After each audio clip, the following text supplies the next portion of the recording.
Alright, hey guys, just wanted to do a quick follow-up video about the Ginault Ocean Rover.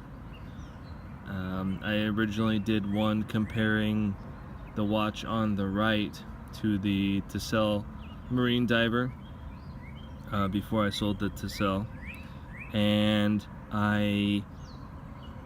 since this came out, I wanted the Ocean Rover with date, but with the maxi-dial, and I don't know what, about a month ago they now made two versions now available with the maxi-dial.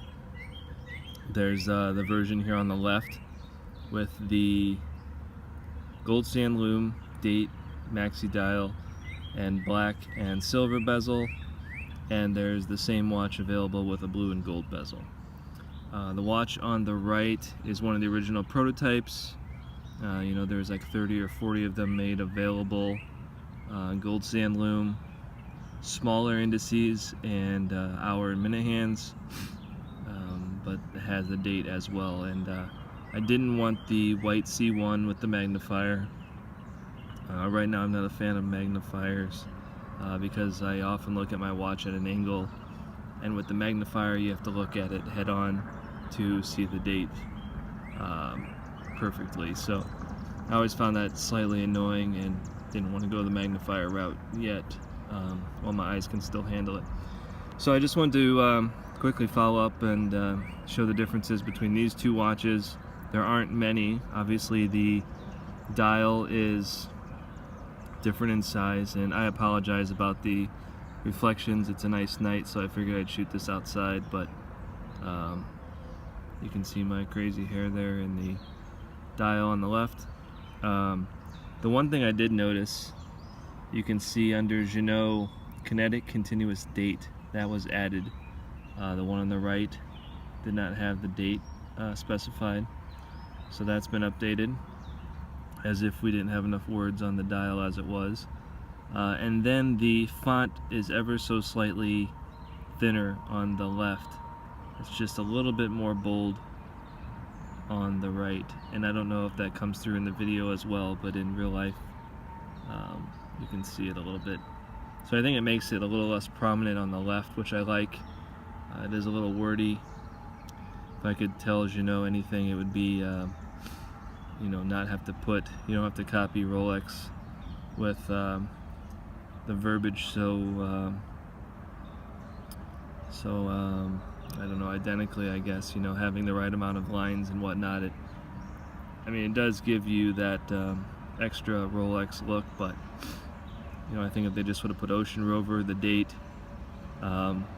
automatic, Ocean Rover, the depth, the water resistance, and then automatic, and then at the top just left their flower and Ginault, it would have cleaned up the dial a little bit and still had the same effect. So that's my opinion. Obviously they went a different route.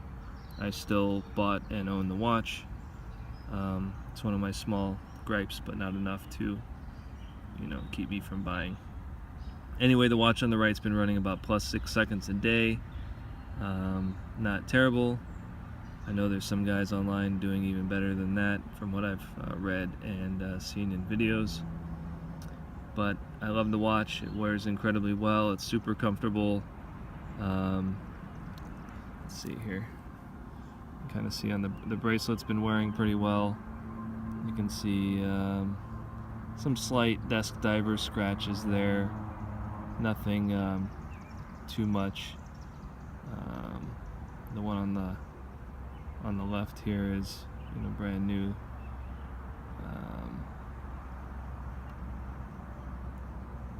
But still looks great.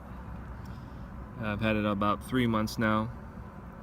I'm only going to keep one of these. I am strongly leaning towards the maxi-dial, since that's originally what I wanted when I purchased the watch.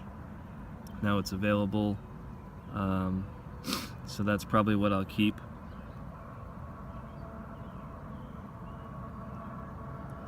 I do like this watch. I feel like the indices are ever so slightly too small, where it leaves a little too much empty space around on the dial for me. To me, the one on the left looks just ever so slightly more proportional. but no complaints. Quality's still there, bracelet's comfortable, screws have stayed tight, glide lock's been perfect. If you cut your nails short, you're gonna have a little trouble popping out that tab. It happens to me a few times. It'd be nice if that was a little easier to grip with a nail. I don't know if it needs to be a little deeper or wider or something, but you can grab it on the sides and pop it out with your fingertips if you're having any trouble.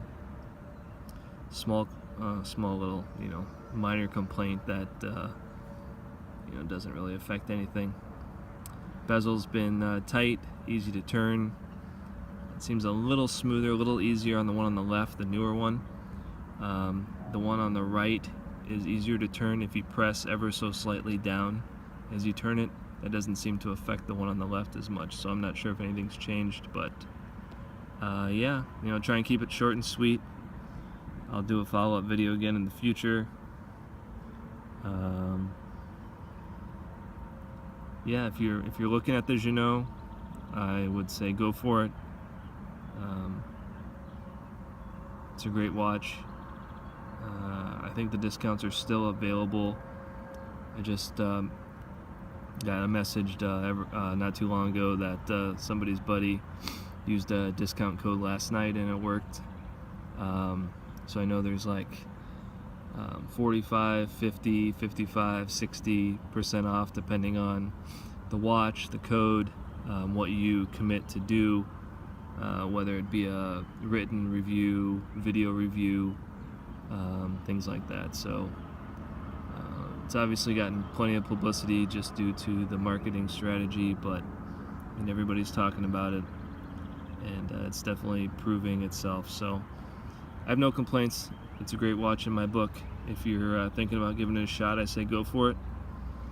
And send John an email off the website if you're not sure about discount codes. See what's available.